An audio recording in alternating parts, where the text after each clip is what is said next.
we'll see. We'll see.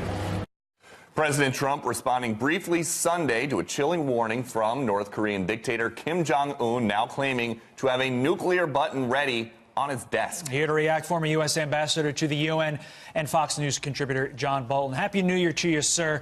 And I'm going to get the perfunctory question out of the way.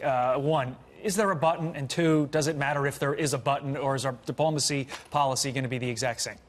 Well, look, it's propaganda from Kim Jong-un.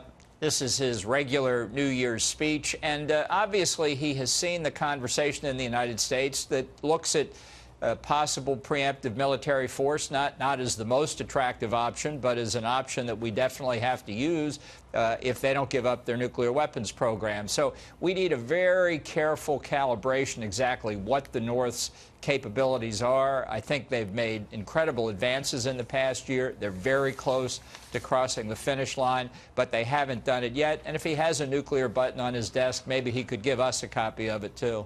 Ambassador Bolton, what do you make of Kim Jong-un's plans for 2018, though? Because in the same breath that he is reaching out to the South Korean government and saying that he wants things to cool off enough for North Korea to be able to send athletes to the Winter Olympics in a few weeks, that it's 50 miles from the border. A second later, then he says, but I also can nuke the U.S. anywhere, anytime.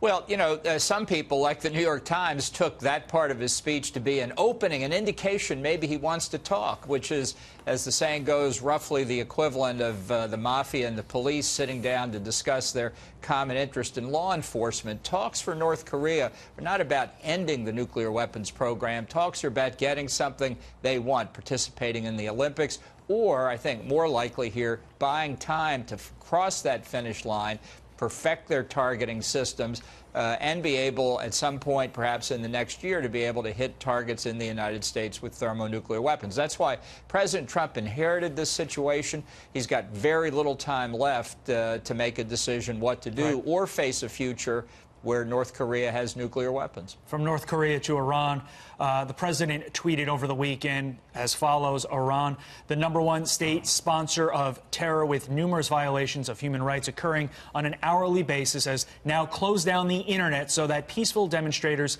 cannot communicate. Not good. I want to ask you this question, Ambassador Bolton. Is there a way that we can use these protests to benefit our geopolitical stance in the world? Absolutely. And I think it's important to understand these protests are very different from the post-election protest in 2009, where many people believe Mahmoud Ahmadinejad won re-election by fraud. The protests back then were over who was going to run the regime. These protests about whether the regime survives or not, and that makes them much more threatening to the Ayatollahs, much more dangerous, and raises the stakes considerably. I think President Trump has already signaled a huge difference from the Obama administration by supporting the protesters, but I think we need to do more. We do not want to make the same mistake that America made before in 1956, calling opposition out in Hungary and standing by watching while Soviet tanks crushed the opposition.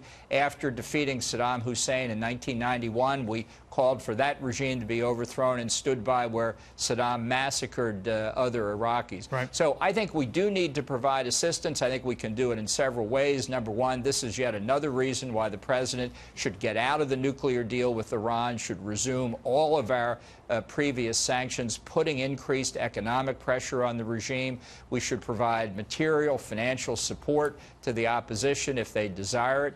We should work with intelligence services from other countries, Saudi, Israel, to provide more pressure. There's a lot we can do, and we should do it. Our goal should be regime change in Iran.